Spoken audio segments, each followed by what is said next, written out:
Assalamualaikum warahmatullahi wabarakatuh. Salam dan bahagia. Di sini kami dari kelompok 6 akan menjelaskan materi terkait anggaran tenaga kerja langsung. Adapun anggota dari kelompok 6, yang pertama, Ajeng Tarianing Putri dengan NIM 013, yang kedua, Dwi Listiani dengan NIM 020, yang ketiga, Nurul Vinadia Margiani dengan NIM 030. Selanjutnya, penggolongan tenaga kerja dan biaya tenaga kerja. Tenaga kerja merupakan usaha fisik atau mental yang dikeluarkan karyawan untuk mengolah produk, sedangkan biaya tenaga kerja merupakan harga yang dibebankan untuk penggunaan tenaga kerja manusia tersebut.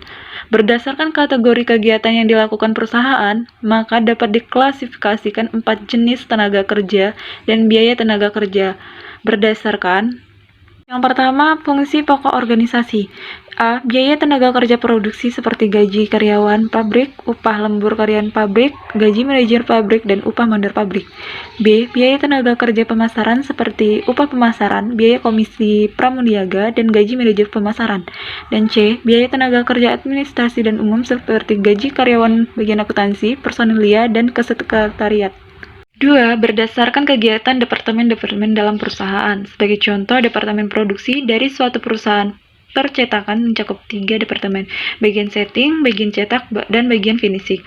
Biaya tenaga kerja dalam departemen produksi tersebut digolongkan sesuai dengan bagian-bagian yang dibentuk dalam perusahaan tersebut. Ketiga, berdasarkan jenis pekerjaan. Sebagai contoh, dalam suatu departemen produksi, tenaga kerja digolongkan menjadi operator, mandor, dan penyediaan. Dan biaya tenaga kerja juga digolongkan menjadi upah operator, upah mandor, dan upah penyedia.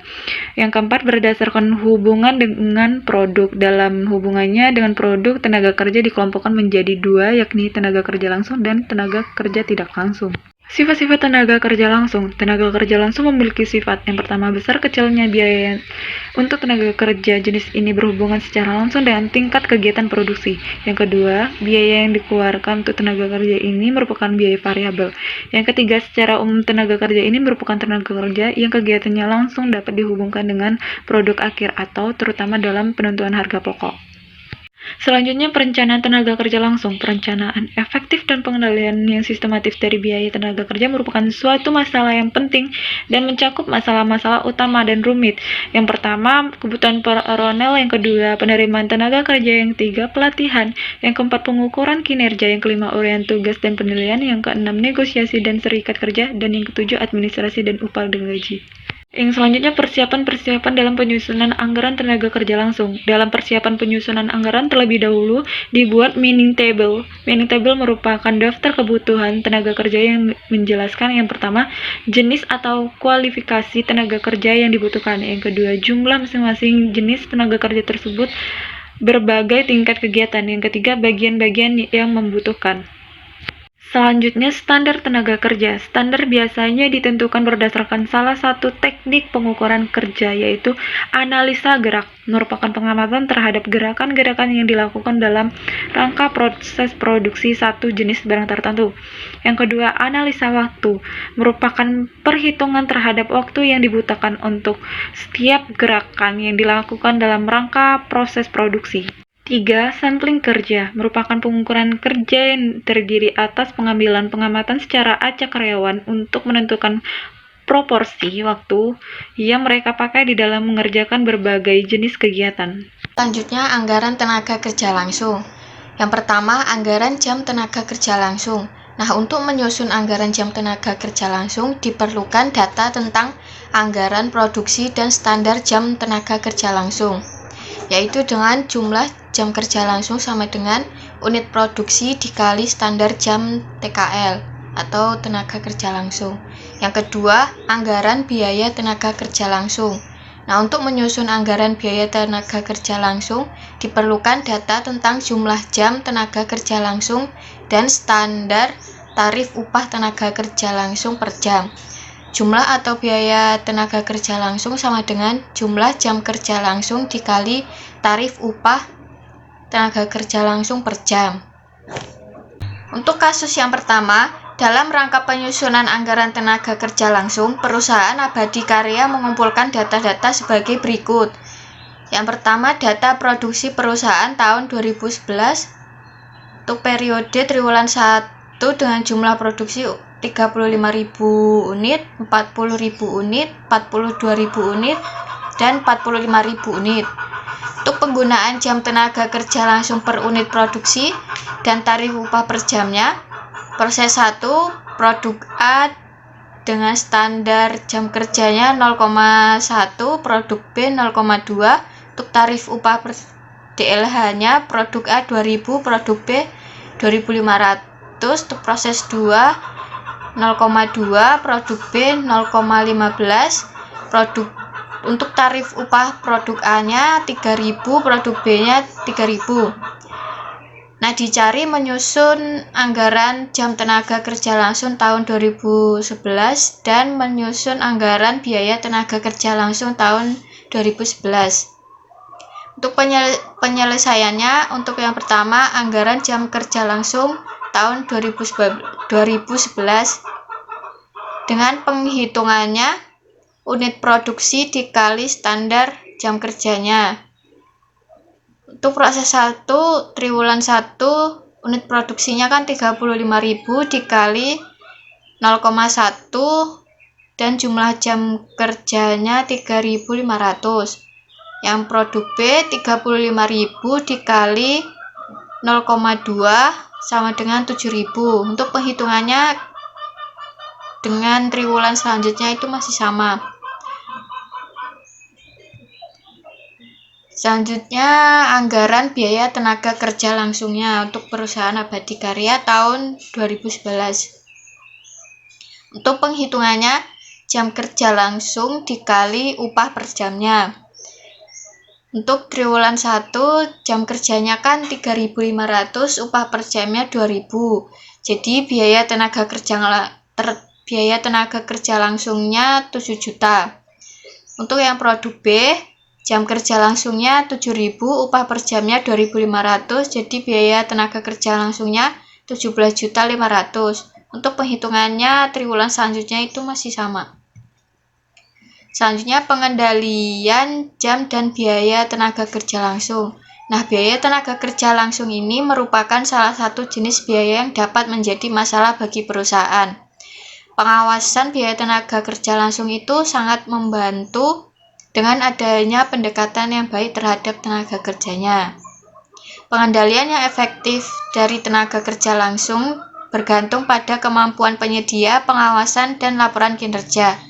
Laporan pelaksanaan pemakaian tenaga kerja langsung, pada dasarnya laporan ini berisi yang pertama ada jam kerja real, yang kedua jam standar untuk output real, yang ketiga varians waktu yang merupakan selisih antara jam kerja dengan jam standar.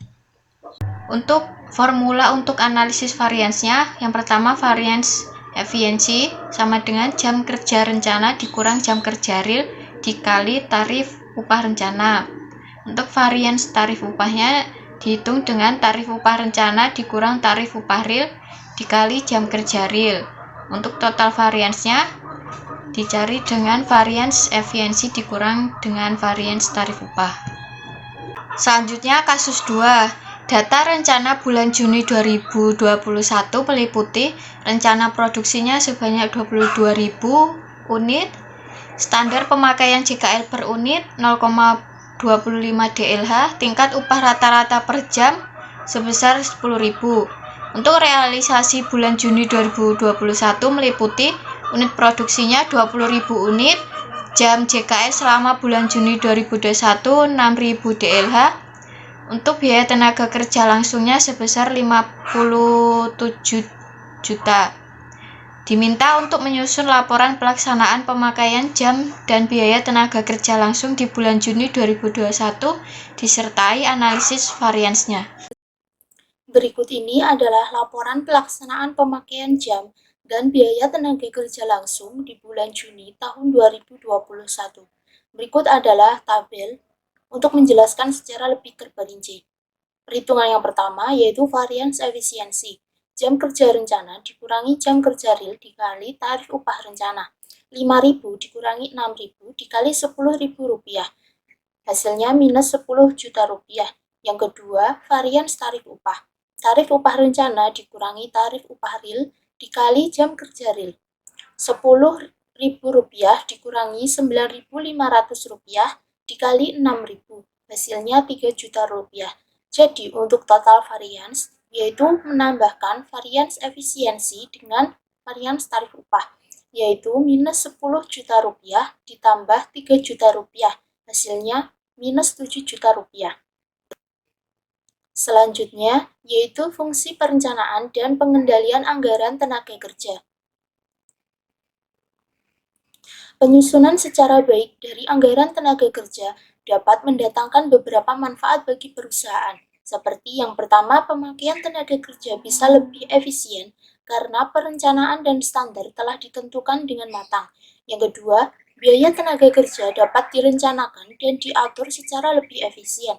Yang ketiga, harga pokok barang dapat dihitung secara tepat. Untuk yang selanjutnya yaitu Critical Review Jurnal Internasional dengan judul Line Item Budgeting or Labor Cost to the Level of Income. Peneliti Abdallah dalam Journal of Asian Multicultural Research for Economy and Management Study dengan volume 1, nomor 1, tahun 2020, halaman 27 sampai dengan 32. Untuk yang pertama yaitu komponen abstrak. Abstrak pada jurnal tersebut belum secara lengkap menjelaskan mengenai permasalahan, tujuan penelitian, hasil dan kesimpulan, melainkan hanya menjelaskan mengenai metode penelitian yang digunakan. Karena abstrak biasanya berisi ringkasan dari keseluruhan jurnal. Jadi, pembaca akan menemukan tujuan atau permasalahan yang akan diangkat pada jurnal tersebut tanpa harus membaca isi keseluruhan jurnal. Yang kedua, pendahuluan. Yang pertama, sistematika penulisan pada jurnal tersebut sudah cukup jelas. Yang kedua, telah berisi uraian permasalahan yang akan diteliti. Yang ketiga, tujuan penelitian sudah dijelaskan dengan cukup jelas. Yang keempat, belum terdapat research gap atau penelitian terdahulu. Yang ketiga, pembahasan. Pada pembahasan telah dijelaskan mengenai hasil yang diperoleh dari penelitian tersebut tentang penerapan line item budgeting terhadap biaya tenaga kerja dan pengaruhnya terhadap tingkat pendapatan, dan sudah terdapat beberapa pendapat dari penelitian sebelumnya untuk memperkuat pembahasannya. Yang keempat, kesimpulan. Berdasarkan kesimpulan dalam jurnal tersebut, disimpulkan bahwa kesimpulan yang dibuat belum sesuai dengan tujuan yang telah dijelaskan di awal. Yang kelima, kritik. Menurut kami, pada jurnal tersebut terdapat beberapa kekurangan. Yang pertama, sistematika penulisan pada jurnal belum lengkap dan beberapa penjelasan tidak dikelompokkan pada bab dan subbab, jadi sulit untuk dipahami. Yang kedua, metode penelitian hanya dijelaskan pada abstrak saja. Namun, di bagian isi jurnal tidak ada pembahasan lebih terperinci.